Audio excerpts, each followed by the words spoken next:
EastEnders fans, and welcome to another episode of Albert Square After Dark, your weekly EastEnders podcast. This week, discussing the episodes broadcast between the 31st of July and the 3rd of August, 2023. Hello, I hope you're well.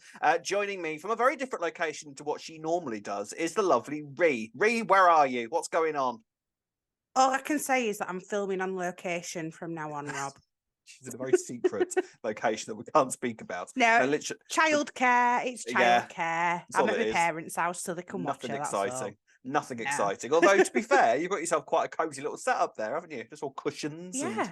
And... I'm on a settee this time. It's a lot comfier. I can have a proper natter now. Yeah, you got training up to this point, and now you're ready. You're on your sofa. Won't be able to wear the end of you now, will we? I've even got my feet up. I've never got my feet up when we're recording. Sorted. It's great.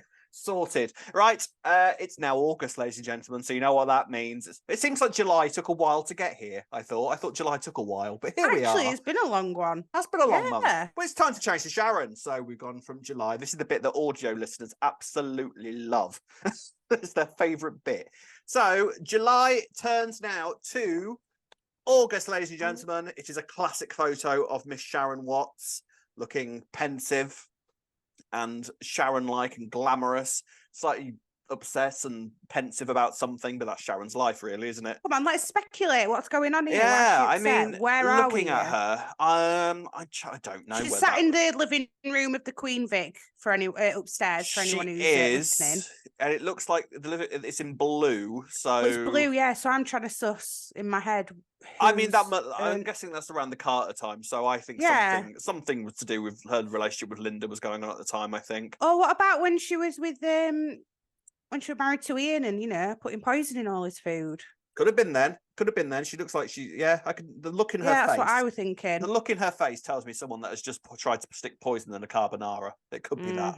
Could well be that. I can't wait. And she's just waiting for it to kick in.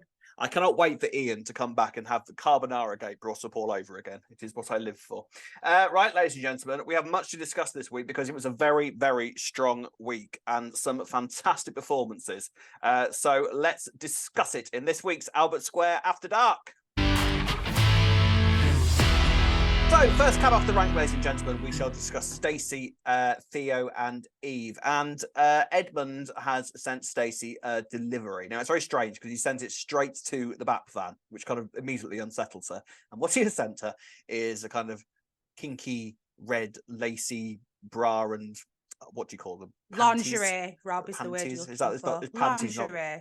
Not panties. That's not the phrase I'm looking for at all, is it? No. That's a bit odd. Lingerie. Yeah, that's the one I'm looking for. Lingerie. That sort of red, lacy thing. And which kind of freaks her out completely. And Howie delivers this and is immediately unsettled by the fact that he's just passed Stacey that and sort of scurries off. And her and Eve basically make a plan. It's the most ridiculous plan ever. They basically come up with the idea for Stacey to message him and say, well, you know where I live, you clever boy. So why don't you come to the house and then we'll have it out and we'll discuss stuff and you might be able to see me wearing my gift. So you've got Stacey standing in the square gardens and Eve looking out of the upstairs window of the Slater house or staring unsubtly out of the window. And they're literally expecting Edmund to just turn up and say, yes, hello, I'm Edmund. I'm your pervert. Let's do this. I don't know quite what they were planning or what they were planning on doing when he eventually arrived. However, why was Stacey stood in the garden then? If I don't expecting her to be at the house. I don't know what she was. I don't know what she was expecting to actually happen here. But unbeknownst to her, Edmund does arrive. Because Theo turns up and basically sort of just goes, oh yeah, I just wanted to discuss. It's because Theo's not an idiot, in all fairness. He might be a lot of things, like a weird old pervert, but he's not that stupid. So he turns up and basically says that, oh, I'm here to discuss Lily's tuition. So do you want to go inside and we'll discuss things? And it kind of becomes a bit evident throughout the week that Stacey is starting to I don't think fancy him or anything, but she's starting to kind of quite appreciate him and start to grow quite fond of him in some regards. Do you not think it seems to be heading in that direction? Well, yeah, because he is there in those moments where she's feeling a bit vulnerable and unsafe, isn't he? All of a sudden, Theo's there to her rescue. Yeah. So she's starting to feel grateful that she's got a man that she trusts. Who's there in those situations at the minute.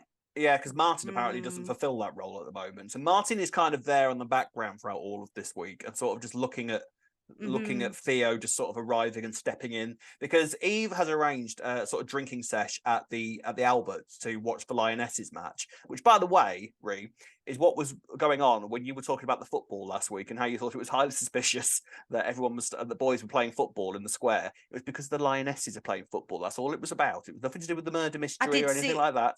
It was.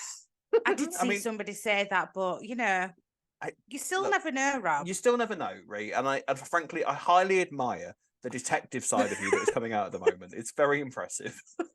No, when I read that, I was like, actually, that does make sense. It's just a talking point about the women's football, and that's all it is. Enough. It's all it is. I mean, in fairness, it shows how much attention I'm paying, because I could have just said, yeah, it's about the Lionesses, but that's how much I pay to sporting events. Well, that's us in football, isn't it, Rob? It is. Unfortunately, if you're coming for football analysis, this is the wrong podcast to come to. Wrong podcast. But Eve has arranged this drinking session at the Alberts, so they're all there watching the Lionesses match, and some kind of scuzzy old pervert comes along to Stacey and starts trying to come on to her, and Theo steps in while Martin is there. He kind of witnesses all this, and Theo steps in. Theo, this side of Theo that we haven't seen before, it was just like, you want to leave her alone? It's like, all right, Theo. Where did he come from as well, by the way? Well, yeah, he did seem to just appear from nowhere, didn't he? Like, presumably he was there for the entire thing, but he just kind of came out of nowhere, stepped between Stacey and this pervy old bloke. Well, not that old. He wasn't old or anything. He was just being a drunken. He's just been a drunken idiot, wasn't he? Yeah. And sort of just stepped in between them and then sent him on his way. And Stacey was kind of like, "Thank you, you're lovely. Thank you for doing that." And then Theo walks her home, and they're sort of talking about meeting up again. So maybe actually Stacey might start to see another side to Theo and sort of regret not dating him immediately. He's reading into it, isn't he? Because did you notice Stacey touched his arm? As she said, bye, and he looked. I mean, oh yeah. Yeah, I mean, to be fair, that could just be Stacey being grateful. It could just be Stacey sort of, fairly innocuous sort of thing. Oh, it was. I think it was. Theo. Yeah, Theo is likely to overread that massively and think, "Oh, I'm in here. The knickers worked. Hooray, exactly. Hooray!" So I'm thinking that Stacey might start falling for Theo a little bit. I don't know if that's where this is going to continue. And then he might up the game as Edmund, so that Stacey's relying on him more for that safe day. So obviously. They mentioned Martin might be going to Bulgaria again for some work. Oh yes, they did. So he's not going to be so he's not going to be there. So it kind of gives Theo free reign to do what he likes. I think Theo sort of, as in Stacey sort of told him what's going on. I don't think he knows the full story. Obviously, he does know the full story, but as far as Stacey is concerned, he doesn't know the full story. So he can probably quite easily work out where Stacey is in terms of how she's feeling about the whole thing. So he can, like you say, can just sort of slowly up it up until Stacey is basically relying on him to make him feel safe. And then he's got her exactly where he wants her. Which, it's not looking good, is it? It's not, but this does, I think, kind of give Theo that sort of longevity to make him last until Christmas. I think he is a fully fledged suspect for Christmas Day now at this rate. What do you think? I agree, definitely. I'm also a little confused as to why Eve's not really picked up on that. Maybe she really hasn't, has she? No, she hasn't. No. I mean, I think she might at some point. I think something will happen that kind of triggers Eve's spidey senses, because Eve's normally very good at this sort of thing. Yeah. So I think maybe it might take a couple of conversations with Martin, maybe. I think that might kind of trigger it into her head to make her think, oh, actually, no, he is hanging around an awful lot. And then maybe she might start to put the pieces together, but it might be too late by then. Stacey might have put so much trust in Theo that she's not listening to anything that anybody around her is saying. So, and obviously this is all based on the fact that she is so grateful for what he's doing for Lily, and the fact that because Lily is surely ready to drop at any time soon. I mean, she might not be 9 months, but this is a soap. So from this point onwards, she could drop at any second, really, couldn't she? Yeah. So again, that's going to be more things that is making life difficult for Stacey. So I think it's all going to be about sort of her mental perception of what's going on around her, and Theo is going to just expertly be playing that. So long road ahead for this, I think, which is exciting in the run up for Christmas, but it's not good news for Stacey. Bless her. Reiss is this week intimidated by a group of school lads, or as he calls them, a pack of adolescent Rhesus Macaques. I thought that was an amazing line. I liked that a lot. Yeah. Who apparently, by the way, are a group of very aggressive monkeys, Ree. I think so. If you come across a Rhesus Macaque, stay away. aggressive and dangerous. I like that he's giving us all this information. I feel like I learn something new from Reiss every single week. Yeah, he's a fountain of information. I love Reiss so much. Yeah, so.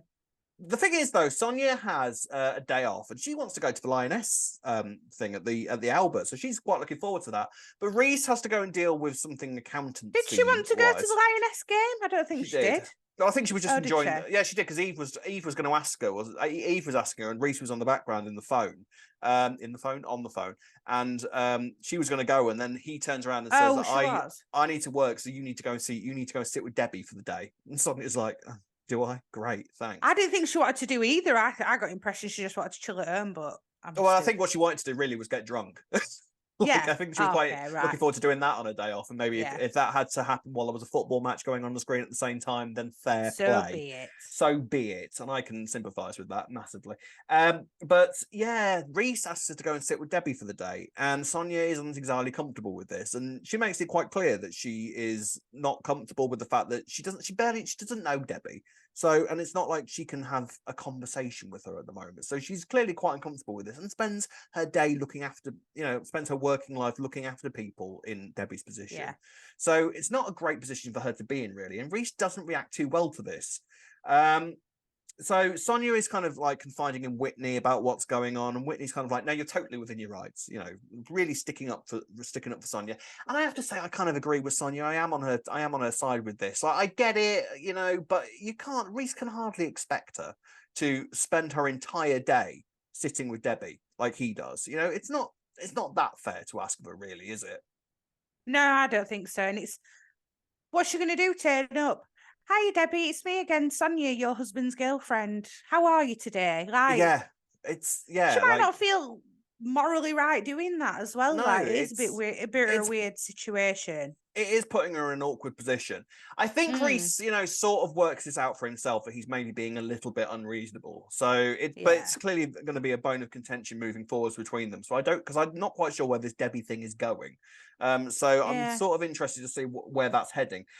Meanwhile, of course, Sonia has realised that she is late on her period, and has taken a pregnancy strip thing from the hospital, and is kind of worried about taking it, which is understandable considering that Reiss absolutely apparently hates kids. He's terrified of the idea of having kids, doesn't want them, has no interest in dealing with a screaming child all day, maybe because of the fact that they make him anxious, which is understandable, but at the same time, just doesn't want kids. That's fair enough. You're allowed to not. I don't want kids. Screw that.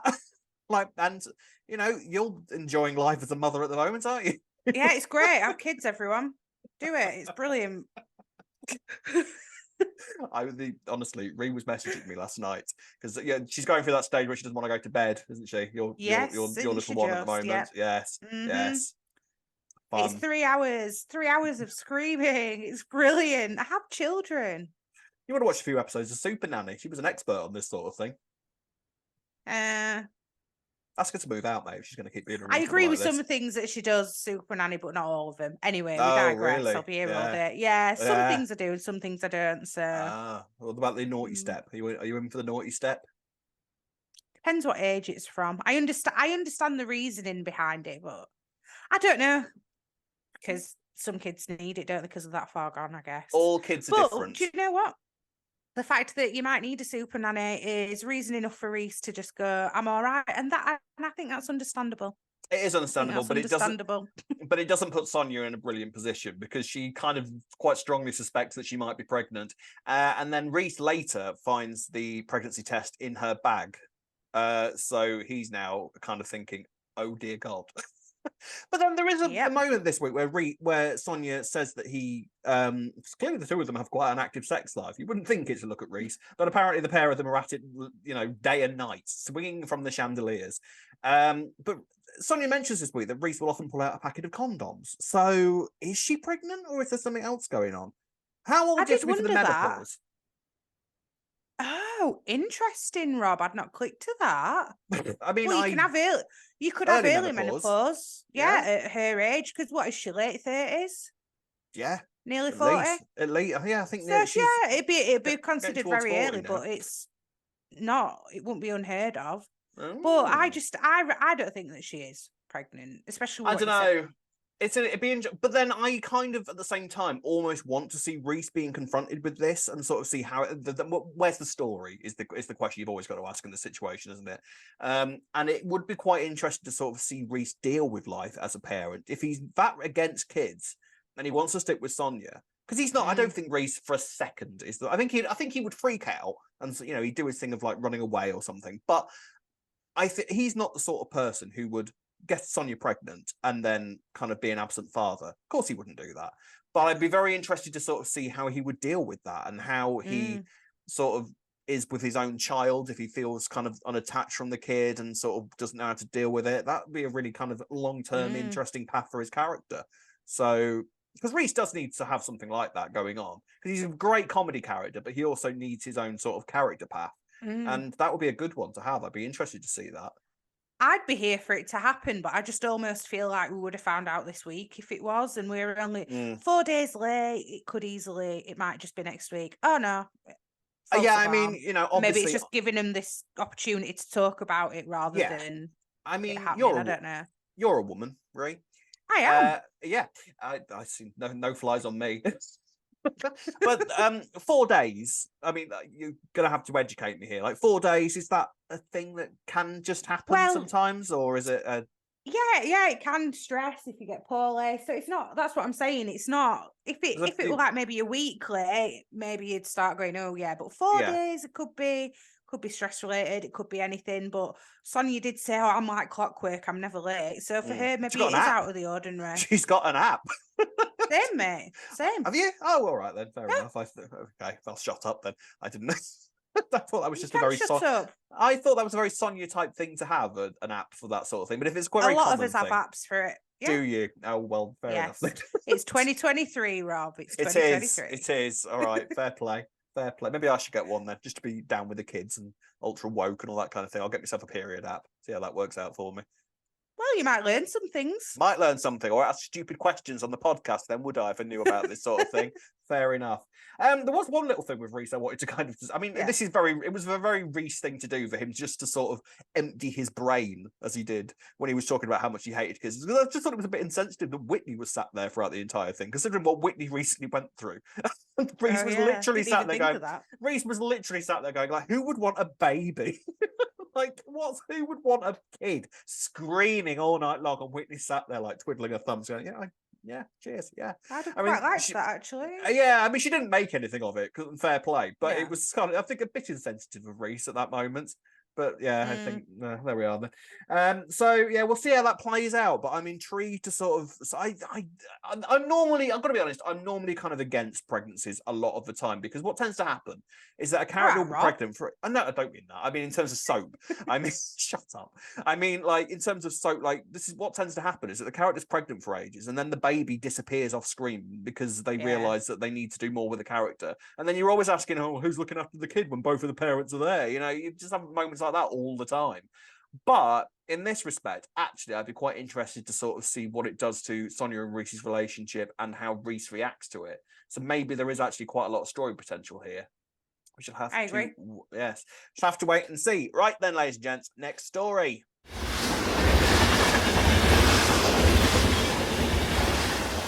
Couple of smaller stories now. We'll start off with Alfie. Now, it is Bert and Ernie's birthday coming up, and Kat tells him that he can't do anything massively dramatic for their birthday, because Phil is planning on sort of taking them out and spoiling them, and obviously Phil is like a multi-millionaire or whatever. I would love to know exactly what Phil's net worth is, because he's always got like, sort of 10 grand lying around a safe. Like someone can go up to him and say, lend us 50 grand, Phil. And he's like, yeah, okay, there you go, there's 50 grand. I would love to know exactly how rich Phil is. But Alfie kind of works out that in terms of sort of making a big event out of the boy's birthday, he can't really compete in terms of monetary values. So Freddie feels a bit sorry for him. So Freddie arranges this sort of pirate-themed birthday party, which was all very cute. The boys loved it. And spend the rest of the week driving Kat insane while they are like pretending to be pirates and jumping on the bed and all that kind of thing. So I'm probably watching Peter Pan on repeat or something like that. Do the kids still watch Peter Pan? Remember the Disney version of Peter Pan? I'm sure they still watch that, right? I reckon so, yeah. It's a great film. It's a great film, kids, because we know all the kids watch our podcast. Watch Peter Pan. Well, Well, although you said all kids were excited, Tommy weren't, were he? Oh no, Tommy it's not his birthday though, is it? And Tommy's kind of No, very but much he's a bit teenager too these old, days. isn't he, for Yeah. I liked Tommy's that kind though. of I liked that little touch. Tommy's kind of like, I'm sorry, embarrassed. This is like this is the most uncool Called thing it I've ever been lame a at part one of. point. And quite right too. For a teenage boy, I imagine that was very, very lame. Like watching everyone running around doing pirate impressions and beating cat up with balloons. I imagine there couldn't be anything worse. But which is all very nice for Alfie. However, I suspect the good times for Alfie are only going to be so limited because there was a few little hints this week that Alfie has been going to the loo quite a lot because Olga, his nightmare boss at the betting shop, has apparently been keeping tabs on how often he's been going to the little boys' room.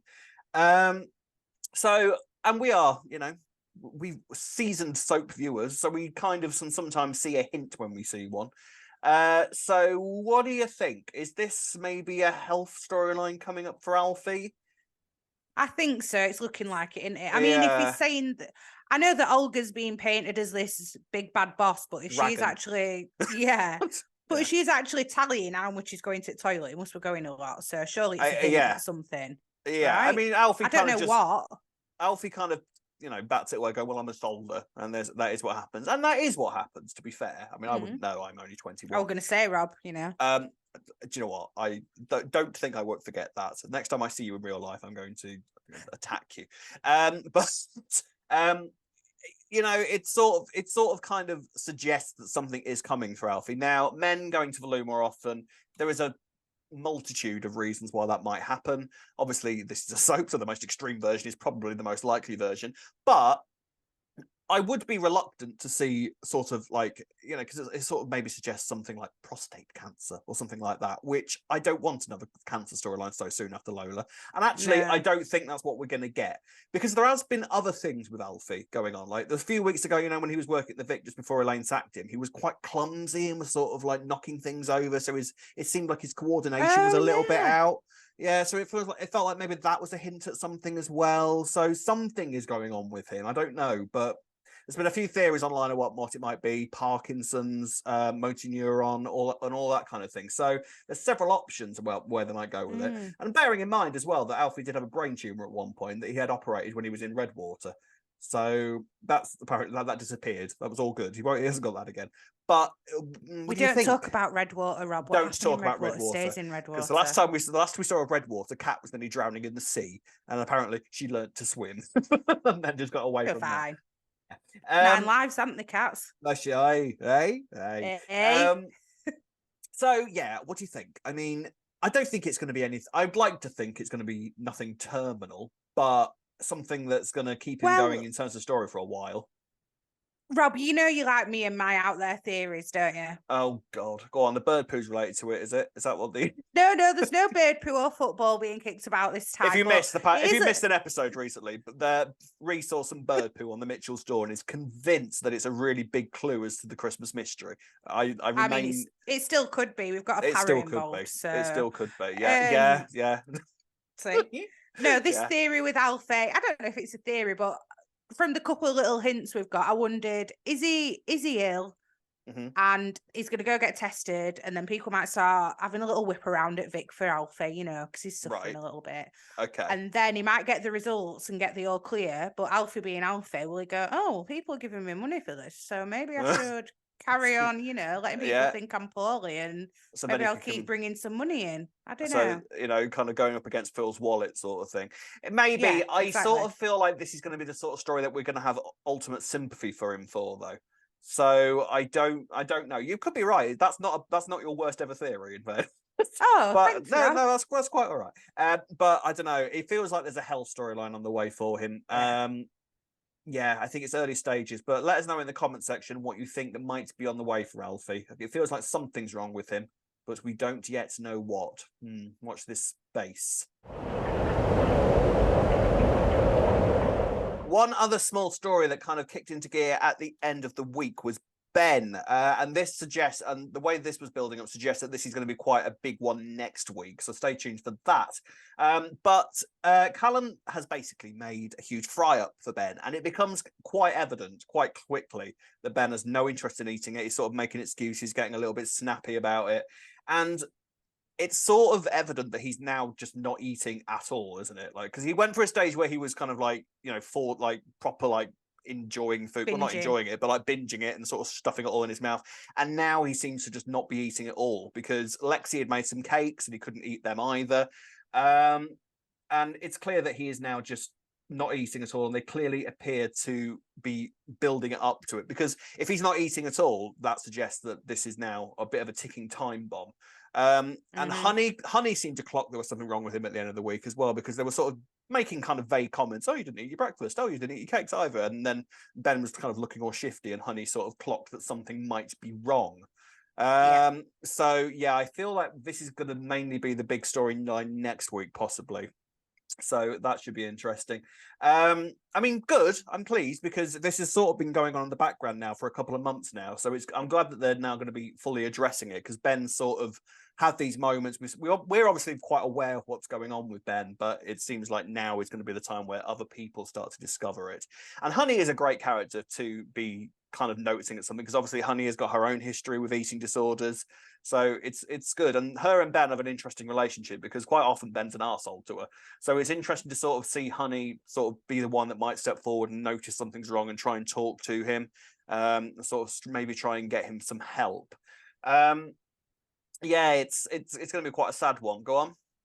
Well, Honey's got this relationship with Phil as well now, so if she does click to it, and she can't get through to Ben, I'm wondering if she'll go to Phil. And I can imagine Phil having quite an archaic view on kind of disorders. So I would have no idea how Phil would handle something like this. Like, what would Phil do? For God's sake. Oh, he probably might. Guaranteed Phil is the sort of person who would just sit Ben down and just like present him with like a pizza or something. Oh, go on, eat that. Go on, yeah, you'll be all right. Eat that. Meat feast. You'll love meat. It's exactly what Phil. It's exactly what Phil would do. I didn't even say it because of that. That's your brain. I just thought that's something that Phil would get for him. My innuendo-filled brain. So I mean, let us know in the comment section. But I think this is very much going to be the big topic next week. So I look forward to that, because it's going to be, and I think it's going to be quite a tough watch next week. You sort of get that impression it's going to, because when EastEnders do storylines like this, they do them like full on sort of white knuckle to like near the knuckle sort of thing, and storylines like this are always really quite tricky to watch. So I'm sort of looking forward to this next week, though at the same time almost sort of dreading it as well, because it's going to be a tough watch, I think, next week. The summer lull doesn't seem to have lasted. I think they still are kind of throwing all the tough stuff at the screen constantly, aren't they? So yes, very much a topic for next week. And we now go on to the much bigger storylines of the week, the parent traps. So, two stories have quite a similar theme now in people looking for their parents. We shall discuss Anna, Gina, and then Bobby first of all. So, we start the week actually with this, and Linda has announced that 200 quid has gone missing out of the till at the Vic. And it becomes apparent quite quickly that Anna is responsible for this, because she's sort of at the kitchen table looking quite shifty. And Gina clocks this quite quickly. So eventually, Anna confesses to Gina that actually she's nicked this £200 out of the till because she was paying for a private detective to find Rose, or Cindy, investigator, as we know. I want to talk about this private investigator. He is hilarious. Absolutely loved him. He's Anna's Angel Gabriel, isn't he? Yes, but I mean, I'm pretty sure we've seen this private detective before, actually. Did he look familiar to you? I think we've seen that character before investigating something else. He looked familiar. Now you've said it, potentially, but I didn't click that until you just said it. Someone tell us in the comment section where we've seen him before, because I'm fairly sure he's appeared before, but he made me laugh. He honestly did. Like, any scene that he was in, he sort of just slinked into view, like looking around 30 degrees to see if there was anybody watching him. Like, you could almost hear the Pink Panther theme playing in the background whenever he entered, like just camouflaging himself into the background. Like when he came into the Vic, he was like really sort of like looking around, like slinking around the crowds to get to Anna, and then just, right, I'll see you later, and then just slinking his way back out again. Made me laugh. Anyway, don't nobody see me. I'm a private investigator. I'm under the radar. It's so funny. I don't know if private investigators act like that in real life. I hope they do. Yeah. I really hope they do, because then I'll hire one for no reason whatsoever. I'll make something up just because I want to see this private detective slinking around my house like the Pink Panther. Marvelous. So despite Gina's protests, Anna insists that she wants to find out what's going on with her mum and what has happened and why her mum walked out. Gina does not react well to this. It seems that any sort of mention of her mum, anything to do with that, drives Gina straight to the old cocaine, which is huge trigger, which apparently is quite a big habit for her. But first of all, she gets drunk in the Albert, and like it's basically starts getting drunk with Jay. Now Jay at the time really doesn't need this at all, because Gina's quite heavy when she's drunk. We've noticed, haven't we? Like she's really sort of quite, she's very intense. Very intense. You get these people now and again that when they get drunk and they're emotional, they are so intense, and you're sort of just like, oh God, you're exhausting. Bless her. I mean, obviously, you know, Gina's got quite a lot going on, but she is very, very intense, heavy drunk, isn't she? And Jay at one point thinks she's making a move on him. Now, did you think that she was making a move on Jay? No, I didn't at all. I think did you she not? was just... No, I didn't see it as that at all. No, I just think that she was just like, oh, come on, let's go and carry on. Not like, oh, I'm, you know, seductively placing my hand on your leg. I think she's just, because she were a bit drunk as well, she was just a bit flaily with her arms and you're just like, oh, come on, let's go, carry it on. Quite tactile, But Jay, either way, Jay freaks out. It's kind of like, no, absolutely not. I'm off. See you later. Leaves Gina alone. Now, who has also turned up at this little drinking thing is the guy that dealt her coke a few weeks back when we discovered that Gina was a bit of a coke fiend. This guy kind of makes an appearance and offers Gina some more coke. He offers Jay it as well. Now, it's interesting this, because Jay did used to have a coke habit, so I did wonder whether that was going to sort of rear his head again. Go on. Rewind. What did I say a few weeks back? Yes, you did. Yes, well done. Saw this one come in. You did, but Jay kind of just blatantly refused it. But I did sort of. It can't be a coincidence, can it, that Jay used to be used to have a coke habit, and Gina's got this coke habit, and these two are kind of having more scenes together. I can sort of see Jay. Although I can, but it'd take a lot for him to go down that route with him having Lexi as a responsibility. But maybe he may be the one who's going to try and help Gina stop taking it. I don't know. Maybe. But, I mean, do you think these two, in the long term, is this going to be Jay's next partner, Gina? It seems... No, sure not. I think that she goes quite well with... I think that she kind of fits the form of what Jay tends to go for. Like, he quite likes these gobby women, doesn't she? And Gina is quite gobby. True. So I can see. I'd like to see a nice platonic friendship, though. I'm always up for a friendship over a I'm always up for a friendship over a relationship in soap, because you so rarely get them, especially between men and women. It's not a common thing to actually see on soaps. So I'm always up for that. But look, Rob, Lola's barely cold. I think it's too soon to be talking about potential partners. So it's too soon for me to say, and they'd work. And no, I don't want. So right now, no, I don't think they're going to. Although, having said that, grief sex seems to be a thing that they do a lot in EastEnders as well. So, like, kind of ricocheting all round and rebounding. Oh, that's the thing trust that they your tend mind to go straight to that, Rob, honestly. I'm just looking at evidence that's been before me in the show before, right? It happens. I bet you at some point they sleep together. That's all I'm saying. It might not happen immediately, but I think it will happen at some point. So Gina is originally going to get some coke off this guy, but then Ravi sees them. Now, here's a conversation that some people aren't going to be ready for. I actually think, yes, it's bad that Ravi is dealing drugs, all right, but Ravi made it quite clear that, you know, he trusts the coke that he's getting it from. And actually, if you're going to do it, it's best to have stuff that is more trustworthy than something that some random scrote off the street is offering you, in all honesty, you know? Yeah, because she didn't even know that guy, does she? She doesn't know him that well, no. Peggy's that time, so she's got no one who can vouch for his stuff being safe. I mean, this is a whole decriminalisation conversation, really, isn't it? And about how, you know, things are safe, but nobody is. So I agree with what you're saying. I'm trying to back you up here, Rob, that at least Ravi's confident that his stuff ain't cut with a load of crap. Yeah, it's true. Which is what he said. If she's going to take it, then it's best that she's going to somebody that she knows is going to give her stuff that's not going to cause any sort of damage or anything. It is better like that, in all honesty. Not that we're condoning the taking of drugs whatsoever, but it's no. But it is better, whether you like it or not. Yeah, it's safe. Exactly. It is better. And I quite like the fact that Ravi seems to have a very select clientele who he's prepared to deal to. Like, he kind of likes the cut of Gina's jib, I think. It's like, yeah, I'll give you drugs. That's absolutely fine. I'll put you on the books. I forgot about Ravi's involvement So in did that I. side of things. So did I, completely. I And thought then that was done. I mean, I don't know how these levels work in the drug dealing especially in gang London. and games. But I would have thought that he wouldn't maybe give it to people directly. Maybe he was giving it to dealers. From when him and Keanu did that job, they had quite a lot. So surely he's not just personally dishing it out, right? Yeah, and I thought I'm with you. I had completely forgotten that Ravi was all involved in this sort of thing, and I thought that had sort of petered out. So clearly not. Clearly, Ravi can get his hands on some stuff as and when he needs it. So again, the thing with Ravi and Gina, maybe that's going to kind of roll forward. But then he's with Chelsea Christmas now, and Day, that's another ammunition. I didn't think romantically. I was thinking that if he starts getting her hooked on it and keeps giving it to her and dealing it, another then reason for him you've to be got a another suspect. person. Yeah, because talking about Gina's drug habit, it just seemed to be something that actually really causes concern to everyone in the Knight family. It seems that Gina, they basically keep referring to Gina as an addict, and Gina is very much kind of like, I'm not an addict, I can stop it and take it whenever I like, which, you know, is fairly addict dialogue, really, isn't it, a lot of the time?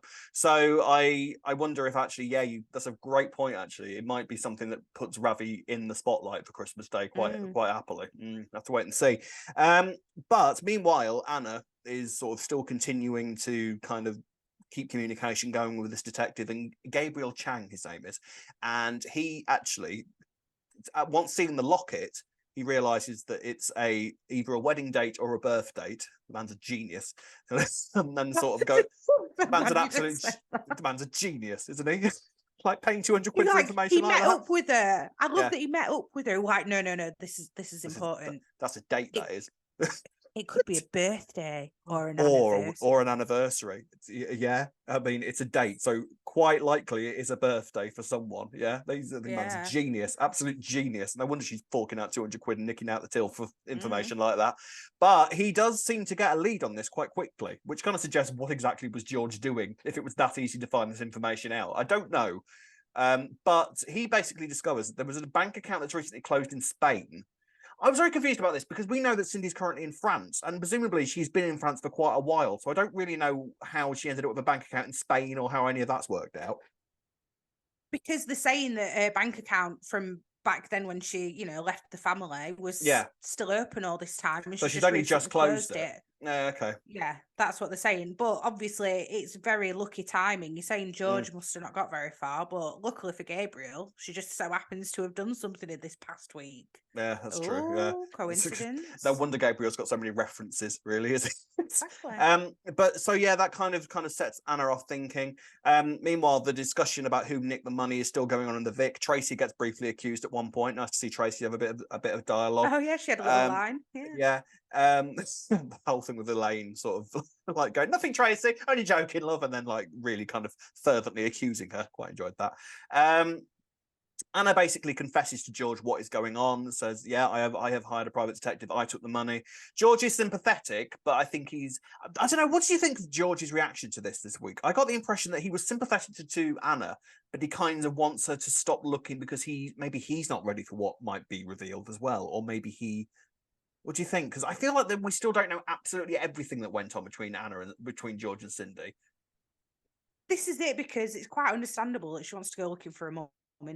Completely. Yeah, completely. And if I think it's more like he did say to her, you're going to end up getting hurt. I never got anywhere with it, so I don't see how you're going to get anywhere, and you're just going to end up disappointed. And they view Anna as the sensitive one, don't they? Really, which she is. So I think I do think his intentions are, I don't want you to get hurt because I don't think you're going to find anything. I think you're going to get your hopes up. He's almost saying this guy's going to rip you off, Anna, because there's no way he's going to find anything, because I didn't find anything. Yeah. So I think it's just that, really. I don't think it's that. I mean, obviously he's probably not that ready himself either, and he's maybe in his head he's had this closure and said, "Well, I've accepted that she's gone forever." But I think it's more protection over Anna than anything, and Gina, of course. Yeah, well, obviously Gina breaking it all up for her, isn't it? Yeah, I mean, this whole thing clearly is a massive trigger for Gina to go back on the coke, and it's clearly something that she really struggles with as to why her mum would leave her. Like, why have you done this to me? What did I do to deserve this? So she kind of continues taking drugs. She visits Ravi again when she discovers that Anna is still sort of haven't got the investigation going. It sort of culminates in the pair of them basically agreeing to stop their own part of it. Like Gina rings Gabriel and says, "Look, I don't want you to do anything else." And Gina promises to floss the drugs that she's just bought down the loo. And they sort of hold hands, reunited, clearly with their own issues still hanging in the air. So this is very obviously still very much not done. I wonder if Gabriel is going to kind of keep, because I think Gabriel quite enjoys his job. He was quite pleased when he found this link quite quickly, didn't he? So I wonder if he's going to kind of find something else, or he will, he'll have rang somebody to ask some questions. That person will then get back to him, and he will then go to Anna and say, "You may have asked me to stop, but I did just receive this information as well." So I don't know. I think there's very much not done with that yet. Anyway, so meanwhile, of course, is that we get more sort of development for Anna and Bobby. And now the Anna and Bobby relationship continues to really sort of warm my cockles. I love the pair of them together. They're so sweet. But there's an interesting moment this week where Harvey sort of turns around to Bobby and goes, "Yeah, no," because I think Bobby's kind of worried that Harvey would get the wrong idea and think that he was just completely over Dana. And Harvey's like, no, you're only young, that's fine, but just make sure that you don't make the same mistakes as you made with Dana. No false names and pretending that you didn't kill your sister. And Bobby's kind of like, "Oh yeah, I really should mention that to Anna." Turns out Elaine got there way before Bobby even even met Anna, because Elaine is just the mouth of Wolford these days. And he had told Anna basically everything that had gone on anyway. And it kind of becomes quite clear that Bobby still really struggles with all of this. So obviously the Lucy thing is going to be very much a theme going forward as and when Cindy eventually returns and Anna discovers exactly who Bobby is in relation to her own life. But I think it's interesting that Bobby is still very much struggling with this, and it's still very much sort of a thing that he mentally kind of struggles to deal with. So that's going to be interesting. What do you think? I think obviously he's always going to struggle with it, but I don't know if it's more that they're setting it up for when Cindy returns, that Anna's going to be sticking up for Bobby so much and Cindy's just not going to understand it at all. So it's going to offer that little... I mean, I can see, because obviously out of the two of them, Gina is the more fiery one. And I think it's sort of we're supposed to be looking at Gina and thinking, yeah, you're clearly not far from the apple's clearly not fallen far from the tree Cindy on that front. 2, So I feel like when this all comes out, I feel like Gina's going to be like ultra fiery and sort of like trying to break him, and Anna's going to stick by Bobby, and that's going to really break up their relationship as sisters. Maybe it's gonna go down that front, because Cindy is not going to keep quiet about this. I feel like she was too accepting of what had happened when we saw her in France. That's immediately kind of perked my suspicions. Definitely. So I think that that's very much going to come to the forefront, and that's very much going to be sort of Cindy's modus operandi when she returns and sort of to deal with Bobby and then with Ian, and it's all going to go mad. And I cannot wait for Cindy to come back. There's so much stuff like waiting to blow up. It's so exciting. Was there anything else with this? I think that it was quite a heavy week with this thing. I think mainly just development for Gina as well. Like really good week for Gina. Really enjoyed all the sort of character development for her, and sort of as we look at what kind of pushes her to go for the drugs and sort of really exploring her drug habit as well. I think it's interesting going forward looking at that.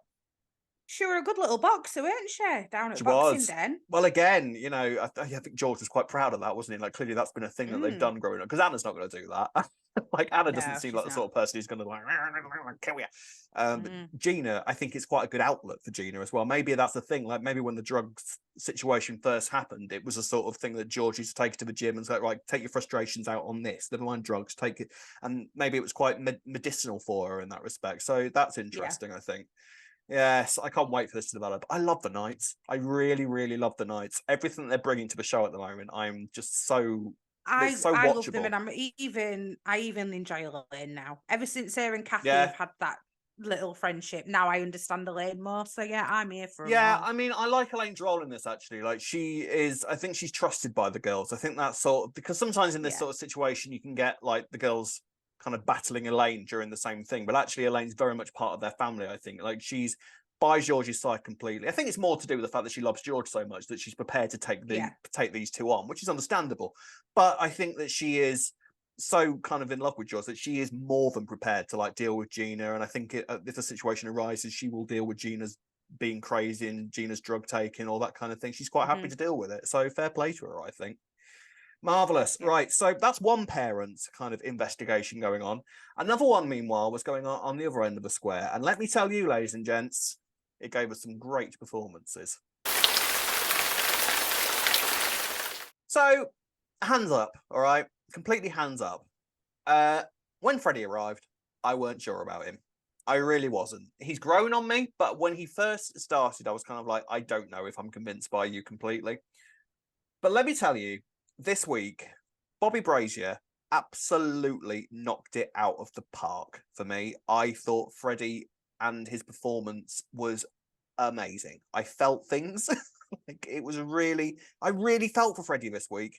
And Bobby Brazier has shown that he is more than capable of sort of going up against the stalwarts of the show. You know, when he's acting with, likes of Jesse Wallace, Perry Fenwick. He is great. Like, and Freddie as a character, I'm really in love with now. I love Freddie. I think he's quite unique in the sort of character that he is. Like, he's got a sort of like his spiritual side, the fact that he's so sensitive, and he's not just your typical lad that you tend to get with on the soaps with the younger characters. Like him and Bobby are adorable together. Like he's a great character. I'm absolutely obsessed with Freddie now. I love him. Fair play. You know what? He's grown on me. It took a few months. Yeah. I think it took a few months for Freddie to get settled in, and for potential for Bobby Brazier as well, but that's just due to storylines and us getting to know Freddie rather than anything else, I'd say.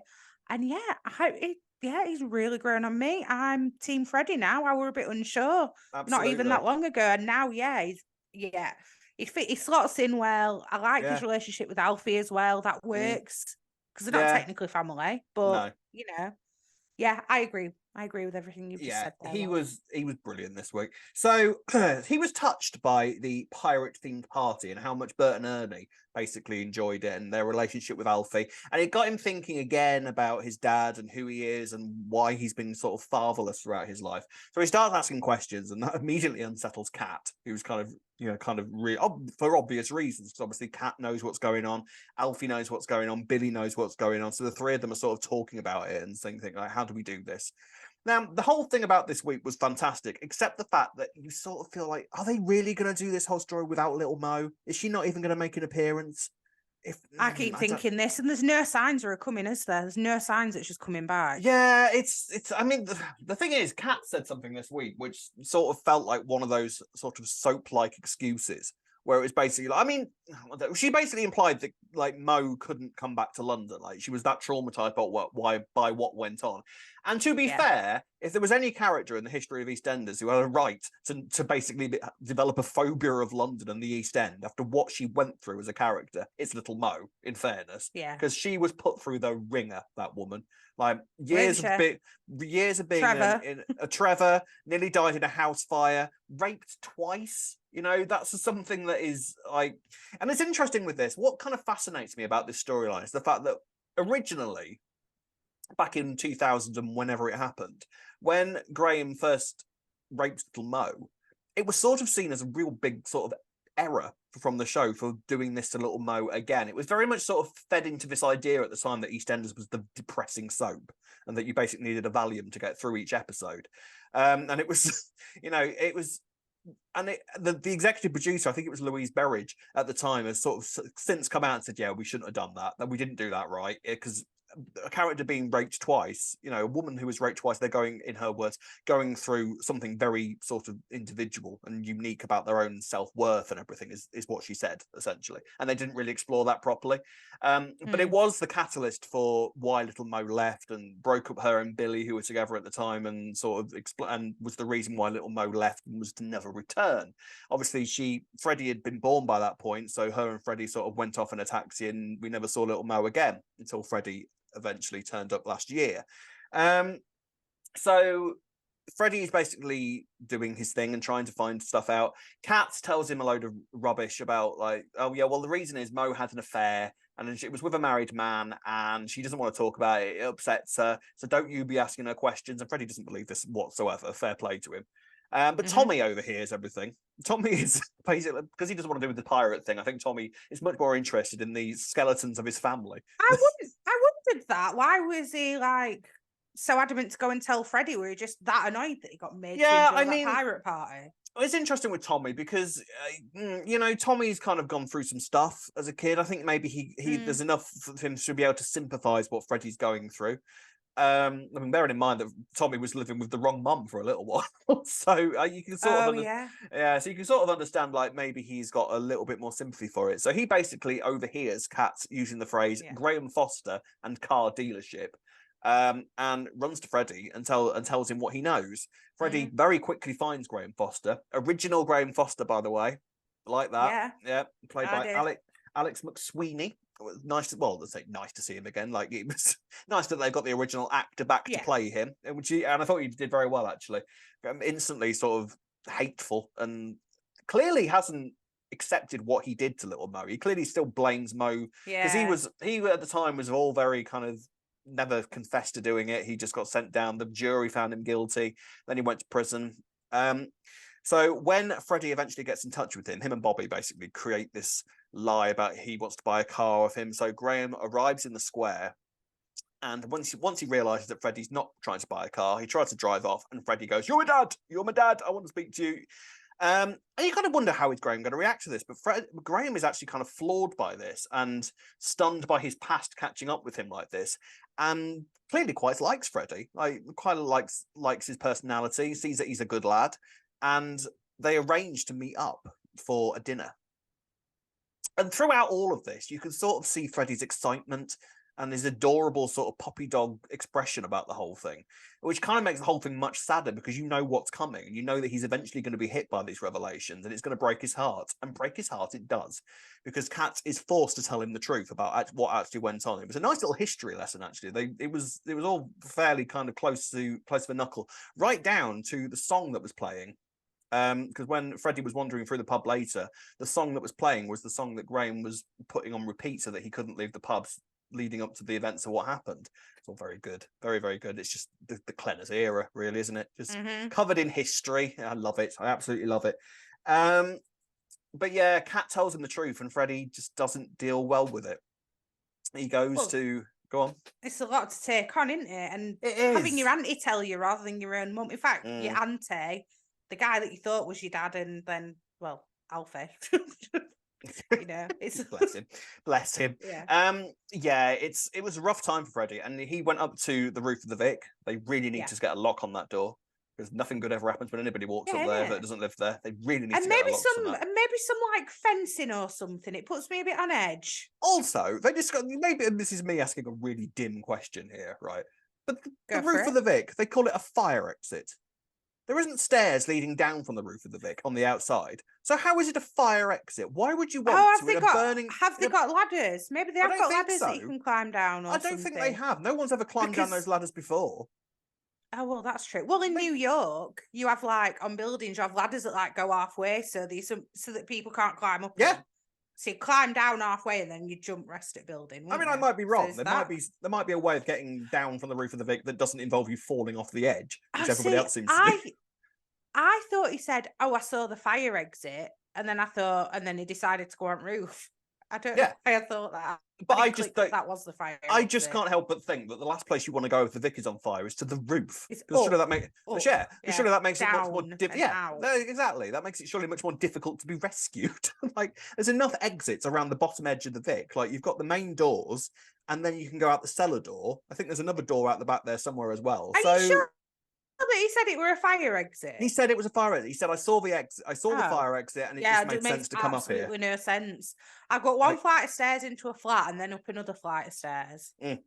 Yeah, I don't think that's a very good fire exit. No, I don't. That's my analogy of the situation. I can tell you now that where we are, we do not have any fire exits on the top floor. Even if we had a roof, that wouldn't be the case. No. Yeah, there you go. There you go. So, but again, what this gives us is some gorgeous character development. There's a really nice scene between Gina and Freddie, and they're sort of basically give each other a heart-to-heart. And Gina basically talks him down through what he's got. I mean, I don't think Freddie was going to jump off or anything, but he wanted to sort of... He's the sort of person that would need to be in that sort of kind of seeing the world in front of him environment. It sort of settles his brain a little bit, closes the noise down in his head. And Gina and him basically talk through what's going on. Like, he feels guilty about what his mum's had to go through raising him. What must she be thinking whenever she looks at him? Is he going to be anything like Graham? You know, and for Christ's sake, there is nobody who could be less like Graham Foster than Freddie. True. You know, like, bless him. And then yeah, he kind of goes back, and Kat and Jean and everybody's kind of fussing over him, and he just wants to kind of get away from it all. And then by the end of the week, he's got a voicemail message from Graham on his phone saying that his sisters are really looking forward to meeting him. He's got like a whole family that he didn't know he had, and they all send him the details for meeting up for dinner at the weekend. And it's kind of, and then he just sort of breaks down, dissolves into tears. I was so nearly there as well. I was nearly crying watching him. What's up with you, Rob? I know, Bobby Brazier. Like hello there. I know, right there, Bobby. Got you. I got your number. Wow. I thought he was fantastic this week. I really thought he absolutely knocked it out of the park. And like I say, I did not think that Freddie was a character that was going to be capable of doing that to me when he first arrived. And he really, really is. And now I'm holding him up there with everybody else. You know, it doesn't bode well for Freddie as a character that the actor can do this, because that means that Freddie is going to be in for a lifetime of hell and square, because he's going to keep that's true. Yeah, he's going to keep getting these tough storylines now. So good luck to you, Freddie. You're going to need it. But yeah, really, really, really strong stuff. So what does he do from here? How does Freddie react to it from here, do you think? Well, it can't be the end of Graham Foster, can it? Because why bring it back the original actor? One episode. Something else is going to go on. Keep mentioning the fact that he's got sisters, so are they going to introduce his entire family? Maybe. I mean, you were saying that Graham was so enthused to meet Freddie, possibly because he's got 2 daughters and he thinks, finally, my son's here. You know, want me? Yeah. I don't know. Well, the only other thing I can think of is it Graham on the floor on Christmas Day? Now we've got another suspect. Yeah, for sure. Why not? Now who would be responsible for him though? Because I don't think anybody within the immediate circle. Just Stacey. Well, it's another topic of rape though, isn't it? Because Dean is somebody that people keep kind of throwing into the mix. Because why was he mentioned? You know, so true. It's sure it's a bad guy, but it's a bad guy who's around the square when this storyline we know is on the horizon. So sure, why not? To be honest with you, I don't think we're still going to be talking about Graham come Christmas. I will be very surprised if we are. I feel like this is maybe just a bit of a guest appearance for Graham Foster for now, but I might be wrong. But I feel like this is very much a sort of a thing to sort of address that. And there is still time for Mo to make an appearance through this, because Freddie has only just discovered this, and you sort of feel like Mo would want to speak to Freddie at some point about this, and not just on the phone, even if it is just, you know, one of those kind of video call things that they like doing these days, which is the best way to get a guest character back for an episode, isn't it? Because the actor can just record it from their living room, and it doesn't give them any kind of hassle whatsoever. They don't have to come to the studio. They can be wherever they like, and they can just do it there and then. So I can see maybe something like that happening. But it feels like, as good as this has been this week, it feels incomplete without at least one scene with actual little Mo. I don't know. I agree, but I don't think we're going to get it. I think we know about it by now if it will come in. Yeah, I think it may be that they're right that Freddie goes to stay with her for a bit, and then they talk it through there, and then he'll come back. I just don't see that she's going to come back. No, I don't know. Though, but obviously it would be nice, and it's just the thing. It's kind of like, why would you do this storyline if you weren't going to at least bring her back for a little bit? Because it feels like she's a very important component in this. It's felt weird enough that Mo has just been, all right, fine, you live with Kat now, you know, or you live with Alfie now, or you live in Walford now, where I have no interest in ever going. So it feels weird enough to do that. So it might be nice for Mo to be able to come back and address that, and then leave again. Fine, but it just, I don't know. Let us know in the comment section. Do you think that they can do this storyline fully without little Mo, or do you think that she might make a guest appearance? I don't know. I'm unsure. But what I do know is that Bobby Brazier knocked it out of the park, and thereby Freddie definitely gets my gold star this week, Ree. I have to say that. I knew you were going to give it Freddie. Has to be given to Freddie. Has to be given to Freddie. Who's yours? Mine is Gina. Marvelous. Freddie and Gina. Freddie and Gina. We have somebody counting our gold stars out. We love that you do that. So that's very useful to us, actually. Please carry it on, because it's actually relevant to something we might be doing later on in the year. So please continue doing that. We love that you're doing it. Thank you very, very, very much. That's the end of this week's storyline discussion. However, we had a lot of breaking news happen this week. Spoilerphobes, thank you very much for listening. Goodbye, because we have some exits that have been announced. So we're not going to read any comments out this week, ladies and gents, because we had quite a lot of news this week, which renders discussion. Like I said earlier, if you are against spoilers of any kind, then you might want to avoid this section because we had some big exits announced. The first one being Shona McCarthy, who plays Whitney, who has quit the soap after 15 years of playing Whitney Dean.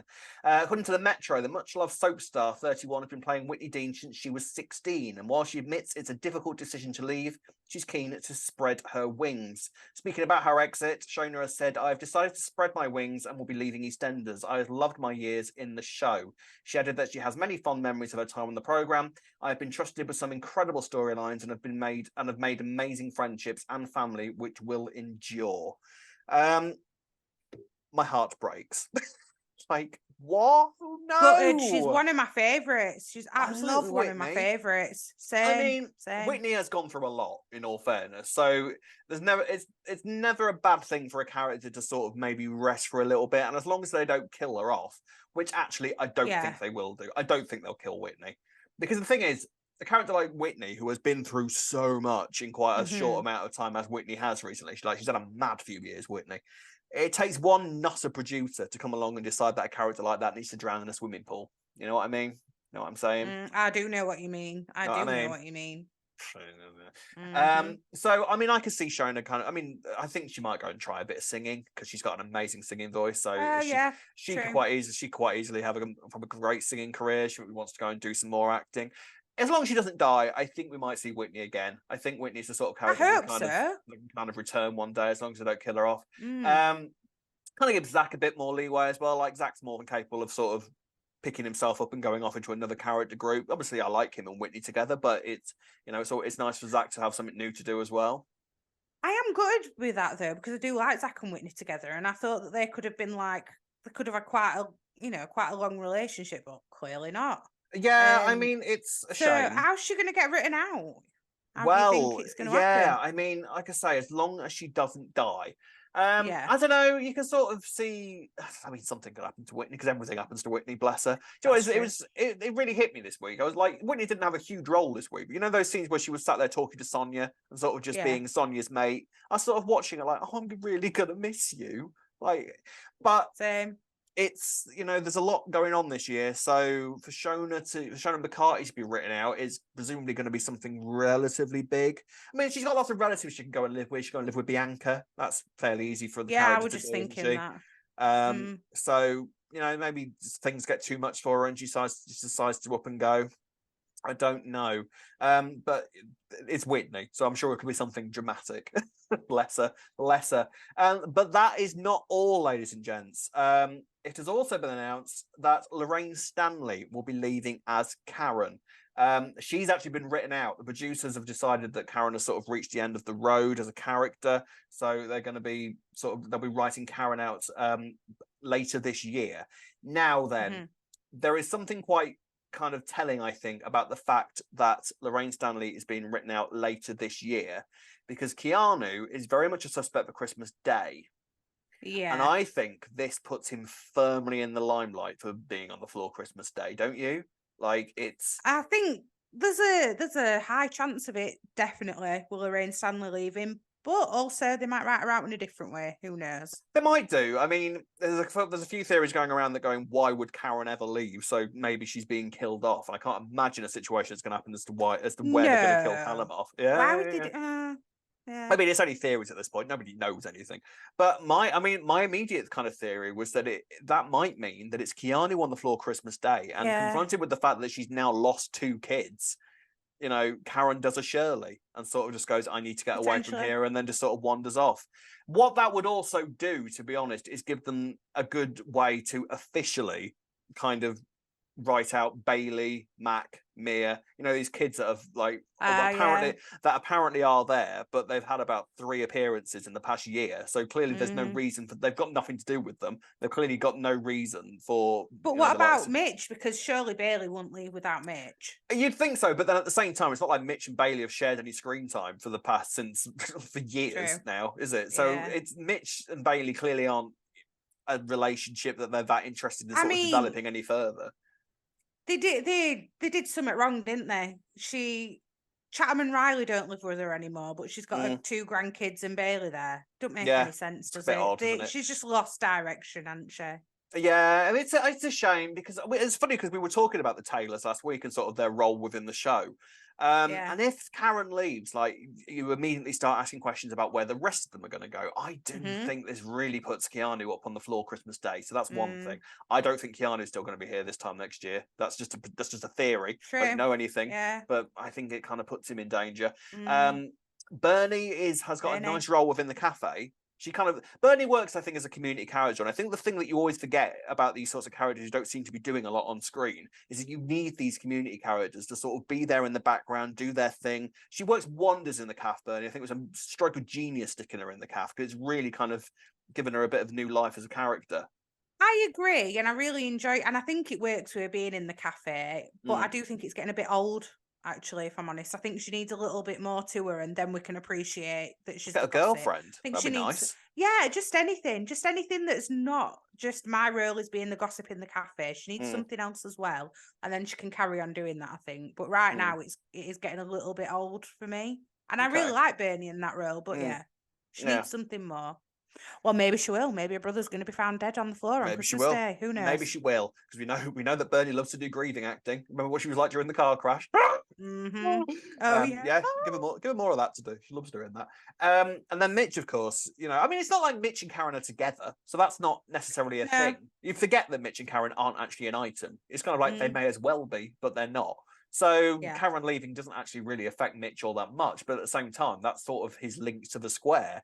Especially if Bailey goes, because I don't think Bailey is going to be a character that they've clearly got any interest in investing in, which is odd because Bailey got best new kid or best newcomer or something a few years back. So that's a bit of a but yeah, I mean, it's just big news for two characters to be leaving like that. Whitney is huge news. It feels like Whitney is going to be really, really missed. Karen, I think Karen is a bit of a Marmite character in a lot of ways. I think you either really like Karen or you don't like Karen. I like the role that Karen plays. I think the best of Karen was when she is sort of being a lioness to her kids. She is a great mother in a lot of ways.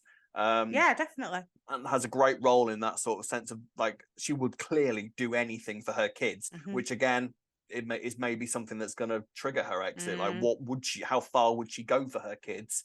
Maybe that might be an interesting thing to explore with Karen eventually leading to maybe even a prison exit or something like that.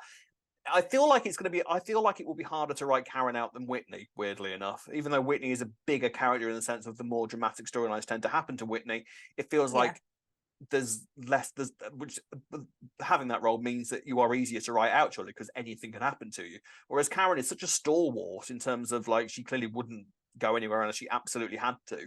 Yeah, exactly. Karen's got kind of more responsibilities on the square than Whitney. Yeah. She? So it's easier to write Whitney out, I think. I mean, well, poor Chelsea. She's got to get somebody else to pay the rent on that big house, isn't she? Isn't she? So yeah, I mean, give us your thoughts in the comment section, ladies and gents. So you're sad to see Whitney and Karen go, and how do you think they're going to be leaving? Does this put Keanu in the limelight for Christmas Day? I think it does. I really think it does. I think Nish might be safe. I don't know. We'll have to wait and see how it's all going to play out. I keep changing by every episode. I've got a new suspect in mind, so I really don't know. Which is great, really, isn't it? That's how it should be. Yeah, it should be. Yeah. I love it. But yeah, big news. So let us know all your thoughts on it in the comment section below, or by doing any of the following. You can find us on Facebook at Albert Square After Dark, on Instagram and Twitter at E20 After Dark. You can like and subscribe on our YouTube channel, Albert Square After Dark, and find us on all your favourite podcast sites. Lastly, give us an email at e20afterdarkpodcast@gmail.com. Thank you very much for listening and watching, everybody. We will be back same time next week. Until then, it's goodbye from me. And goodbye from me. Bye. Bye.